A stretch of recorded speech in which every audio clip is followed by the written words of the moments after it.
Kaila nga Spy Wednesday karong adlaw kon Miyerkules Santo subay sa tradisyon sa simbahang Katoliko.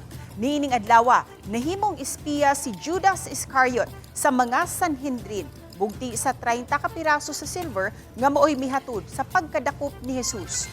Subay sa mga adlaw sa pagbalaan, nihalad ang kabatan-unan sa Archdiocesan Shrine of St. Therese of the Child Jesus sa ang Katumanan. Usa ka Lenten presentation nga naghulagway sa mga pag-antos ug kamatayon ni Hesukristo sa krus.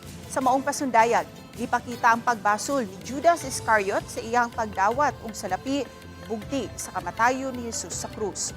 Gipakita usab ang pagbasol ni Pedro human iyang gihimakak nga kailan niya si Jesus samtang nagpadayon ang paghusay kaniya. Gidasig sa kaparian sa parokya sa St. Therese ang ilang mga parokyano nga mamalandong atul sa Semana Santa sa kadako sa gugma sa Diyos sa tao nga mihatag sa kinabuhi. Bugti sa kaluwasan sa katawhan. Sumpayan ang Katumanan presentation atul na sa sugat sa pagkabanhaw ni Jesus karong Domingo sa kadlawon sa hawanan sa parokya ni Santa Teresita sa Batang Jesus.